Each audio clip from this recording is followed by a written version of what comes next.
just after sunrise, and mist still covered the retention pond when I put my hand on the steel control wheel of my family's dam. I turned it slowly, 14 degrees clockwise. That was all. The amount allowed under my state maintenance permit for seasonal discharge testing.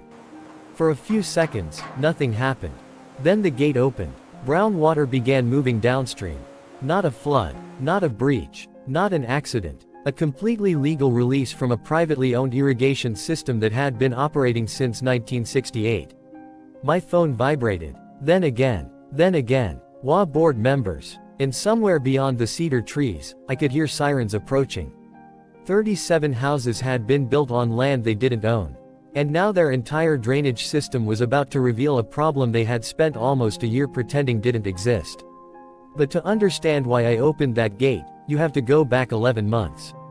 I'm 52 years old, and most of my career was spent designing drainage systems and retaining walls for other people's property. In 2018, I came back to my family's land. My father had left me 84 acres of red clay, cedar trees, and an old irrigation dam he built after the flood of 1967 destroyed several farms nearby. The dam wasn't some abandoned structure. It was documented, inspected, and maintained. The original deed, water right filings, county surveys, construction permits, and inspection records were all sitting in my father's old fireproof cabinet. I kept updating them. New surveys, inspection reports, maintenance records. Everything had a date. Everything had a paper trail. Then, in early 2024, development signs appeared downhill from my property. The project was called Riverbend Estates. At first, I didn't object. According to my surveys, the construction wasn't supposed to touch my side of the boundary. The man running the development was Carson Hale, a former regional sales manager who eventually became president of the Riverbend HOA. He was polished, confident, and at a town presentation, he stood in front of everyone and proudly said they'd done their due diligence. Apparently, they hadn't. The first thing I noticed was construction fencing. It was 18 feet beyond the property line shown on my survey. Then drainage culverts appeared below my lower pasture. Then landscaping crews started clearing parcel 14B. That parcel wasn't theirs. It had never been sold. It had never been subdivided. So I went to the construction site. Nail guns were firing behind us. Fresh asphalt filled the air with that sharp chemical smell. I handed Carson a county GIS overlay showing the actual property boundary. He looked at it, smiled, and told me their developers had handled all of that years ago. That was the moment I realized this wasn't a simple surveying mistake. Because a few weeks later, concrete trucks arrived, and foundations started going into the ground. On my land, 6.3 acres of it. So I did what I knew how to do. I documented everything. I sent a certified boundary dispute notice. I attached the survey. I marked the encroachment in red. And I kept the delivery receipt. 2 weeks later, their attorney answered. They claimed the HOA had an implied drainage easement dating back to 1998. There was just one problem. There was no deed reference. No recording number. No recorded easement. Nothing. Just a theory written on expensive letterhead. Then things got worse. 3 months into the dispute, the county suddenly cited me for an alleged delay in dam inspection compliance. The fine was $2,400. That didn't make sense. I'd passed every inspection since inheriting the property. Same inspector. Same checklist. Same dam. When I called to ask what had changed, the tone was completely different. Cold. Procedural. And Carson Hale had recently joined a city advisory committee. Then he took the fight public. At an HOA meeting, he called me an upstream obstructionist who was threatening neighborhood stability. Within days, my inbox filled with messages about water safety and flood risk. Meanwhile, construction continued. 37 homes were completed. Average sale price, about $485,000. And the development was being marketed as flood-safe, elevated living. That's when I stopped arguing with them and hired an independent surveyor. 2 site visits, drone mapping, steel pins. Every measurement was checked. The result was exactly what my original survey had shown. The boundary hadn't moved. The HOA had built across 6.3 acres of my property. And their main stormwater retention basin was sitting right in the middle of that encroachment. But the property line wasn't the biggest problem. Their drainage plan was. I studied their grading documents carefully. They had changed the natural overflow channel that historically carried excess runoff toward my lower pasture. Their entire drainage system had been designed around one assumption: that I would continue releasing water from my dam at a reduced rate. Forever. They had built their development around my restraint. That was when I went back to my father's old steel cabinet. Inside was the original 1968 USDA irrigation grant file. And what I found changed everything. The file contained the original construction permits and the recorded water control rights tied specifically to Parcel 14B. Then I found something my father had underlined decades earlier. It stated that downstream development assumed hydrological risk unless a formal flow rate easement had been established. I checked the recorder's index. Then checked it again. There was no easement. None. I took the documents to a land use attorney who specialized in riparian law. He read everything. Then he looked at me and explained the problem the HOA had created for itself.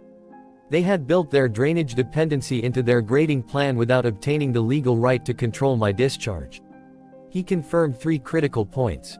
First, the HOA had never obtained a downstream flow rate agreement. Second, by regrading the floodplain, they had made their retention basin dependent on my historically reduced releases. And third, the state maintenance rules allowed me to conduct seasonal high-volume gate testing as long as I properly filed notice. His advice was surprisingly simple. Don't threaten them. Don't sabotage anything. Just exercise your legal rights exactly as documented. So that's what I did. I filed the formal encroachment notice. I demanded removal of the structures or compensation for the land. And I notified them that a full capacity maintenance release was scheduled. They ignored me. They assumed I was bluffing. I wasn't. 3 weeks of spring rain followed. The reservoir rose until it was only 8 inches below the spillway crest. The conditions were predictable. 30 days before the release, I filed the required notice with County Water Management. I notified the HOA and its attorney. I referenced the recorded water rights. I added the required insurance coverage. Everything was documented. Then came the morning of the release. I stood beside the dam, put my hand on the control wheel, and turned it. Slowly. Quarter turn. Pause. Another quarter turn. The water began moving at the historically normal agricultural discharge rate. Exactly what the dam had been designed to handle. Nothing extraordinary. Nothing reckless. But downstream, Riverbend estates started filling with water faster than their drainage model predicted. Their retention basin rose. Lawns became saturated. Streets began pooling. Several crawl spaces took on a few inches of standing water. No homes were structurally damaged. But their model had failed. And that failure exposed the truth. Their flood-safe development depended on a water release schedule they had no legal right to control. A county inspector arrived. He reviewed their flood analysis. Then he compared it with my dam's documented maximum discharge capacity. The numbers didn't match. Within days, 2 pending home sales were put on hold. Then Carson called me. His voice was no longer confident. He demanded that I close the gate immediately. I told him exactly what I'd already told him in writing. This was the state-authorized maintenance schedule that had been filed weeks earlier. For the first time, everyone could see what Riverbend estates had actually been built on. Not secure drainage infrastructure. Not a guaranteed water control agreement. My restraint. 2 weeks later, the HOA held an emergency meeting. County officials were there. Residents filled the clubhouse. The room smelled like damp carpet and industrial cleaner. People were angry. But this time, most of them weren't angry at me. They were angry at the board. I walked in carrying 4 things.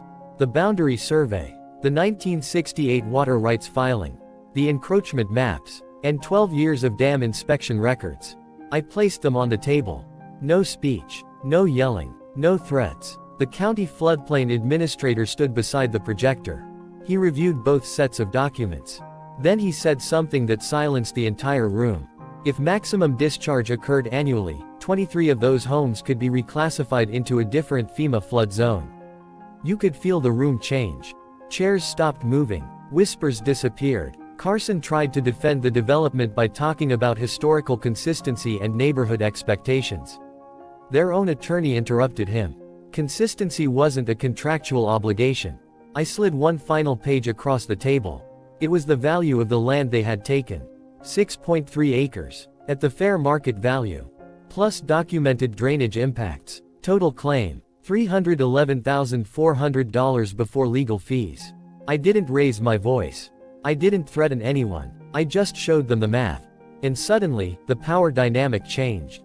Negotiations began before that meeting even ended. Mediation took 3 sessions. They brought in a revised engineering report. Eventually, the HOA agreed to purchase the 6.3 acres. The price was $42,000 per acre, higher than their original appraisal. They also agreed to pay for a redesigned retention system capable of handling the maximum lawful upstream discharge without depending on my reduced release schedule. My legal fees were reimbursed in full. The HOA sent a formal notice to residents acknowledging the boundary mistake and explaining the updated flood classifications. The county amended its maps. Future buyers were informed, and I retained every recorded water right attached to Parcel 14B. That summer, I conducted another scheduled maintenance release. This time, their redesigned system handled it without a problem. No flooded streets. No emergency meeting. No angry phone calls. Just infrastructure doing what it was supposed to do. By August, the reservoir was calm again. The evening light reflected across the water. Frogs moved along the shoreline. And for the first time in more than a year, everything was quiet. I didn't win because I was louder. I won because the paperwork was already there. The survey was there. The water rights were there. The inspection records were there. The permits were there. They had built 37 homes based on an assumption. I had spent decades maintaining the property based on documentation. And eventually, the difference became impossible to ignore. Because ownership isn't about who talks the loudest. It's about what the records actually say. And a property line doesn't disappear just because someone builds a house across it. Neither does a recorded right simply because somebody else built a development that depends on you not using it. Sometimes the strongest move isn't fighting harder. It's knowing exactly what you own. And having the documents to prove it.